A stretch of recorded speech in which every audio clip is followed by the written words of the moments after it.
Hello নমস্কার বন্ধুরা, সালাম আলাইকুম। তো সবাই কেমন আছেন? তো আজকে আমি এই লাভ স্টোরি নিয়ে আমার এই সাহেব ডায়েরি চ্যানেলে যে ভিডিওগুলো আপনারা রেগুলার শুনেন বা দেখেন এবং প্রত্যেকটা গল্প শুনেন, তাদেরকে নিয়ে আমি বিশেষ কিছু কথা বলতে চাচ্ছি। প্লিজ সবাই এই ভিডিওটা সম্পূর্ণ দেখতে থাকবেন।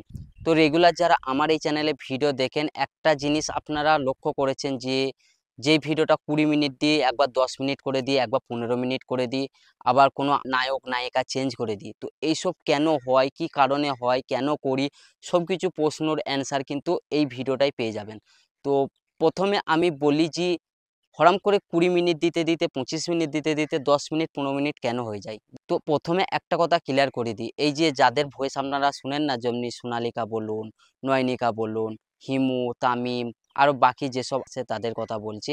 তারা কিন্তু এক জায়গায় বসে ভয়েস করে না, সব আলাদা আলাদা জায়গায় মোবাইলের সাহায্যে রেকর্ডিং করে পাঠিয়ে দেয়, সেটা এডিটিং করে আপনাদেরকে শোনানো হয় বা দেখানো হয়। তো এবার একটা গল্প ভয়েস যদি করতে দেওয়া হয়, একটা হিরোই ধরুন, নায়ক বা নায়িকা যাই হোক ধরুন দেওয়া হয়, তো মিনিমাম সেই ভয়েসটা করতে লেট করে দেয়। ধরুন একটা গল্পে মিনিমাম 50 মিনিট ওনার ভয়েস থাকবে, তো সপ্তাহে হয়তো 10 মিনিট দেয়।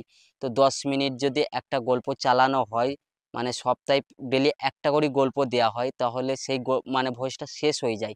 এই কারণে লেট হয়ে যায় বা ছোট ভিডিও দিতে হয়, যে কারণে এই সপ্তাহটা যেন আমরা চালাতে পারি। মিনিমাম 1 সপ্তাহ পর পর ভয়েস দিয়ে থাকে, কোনো কোনো সময় 2 সপ্তাহ লাগিয়ে দেয়, আবার মাসও লাগিয়ে দেয়, নায়ক নায়িকা যেই হোক বলুন, কিছু কিছু জন, সবাই না। এই কারণে আমি ছোট ছোট করে এক এক সময় দিয়ে দিই, যেমনি 10 মিনিট 15 মিনিট করে দিই, যাতে ডেলি একটা করে আপলোড করতে পারি, আপনারা দেখতে পারেন। তো এই কারণেই দেওয়া হয়। এবার সব থেকে বড় মেন পয়েন্টে আসি, যেটা হলো যে মানে ধরুন হিমুর ভয়েস দিচ্ছি, চেঞ্জ করে দিলাম, অন্য হিরো করে দিলাম। এটা কেন হয়? ব্যাপার হচ্ছে যে এক এক সময় এমন একটা পরিস্থিতির মধ্যে পড়ে যায় যে ভয়েস দেয়ই না একবারে, 1 মাস 2 মাস। তখন কি করি, যে ওই গল্পটা না চালাইলে হয়তো ইউটিউব বলুন বা যেই হোক, ফেসবুকে যেইরই ছাড়ুক না কেন, রিচ একদম ডাউন করে দেয়। এই কারণে সেই গল্পটাকে অন্য যেই সব নায়ক নায়িকারা ভয়েস করে, তারাকে চেঞ্জ করে অন্য নায়ক নায়িকা নেওয়া হয় এবং সেই গল্পটা চালিয়ে দেওয়া হয়। তো এই হচ্ছে ব্যাপার। এবার মেন পয়েন্টে আসি আমার এই চ্যানেলের ব্যাপারে। এই চ্যানেলে কিন্তু সোনালিকা বলুন, হিমু বলুন, আর কোনো গল্প পাবেন না। যে কটা রানিং গল্প আছে সেই কটা অন্য কাউকে ভয়েস দিয়ে চালিয়ে দেওয়া হবে, কারণ ওরা প্রত্যেকটা ভয়েস দিতে মাস খানিক লাগিয়ে দেয়, যেই ফলে আমার চ্যানেল পুরো ডাউন হয়ে গিয়েছে। বাকি এই চ্যানেলের কথা জানি না, বাট আমার ক্ষেত্রে এইটাই হয়।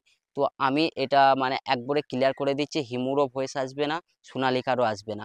এবং নতুন যেমন আছে জয় আর আশিক, এদের দুজনের মধ্যে নয়নিকা আমার মেন নায়িকা থাকবে। এদের দুজনের মধ্যে কার ভয়েস শুনতে চান সেটা আমাকে বলবেন, আশিকের দেবো না জয়ের দেবো, এইটা আমাকে একটু কমেন্ট বক্সে ক্লিয়ার করে দেবেন।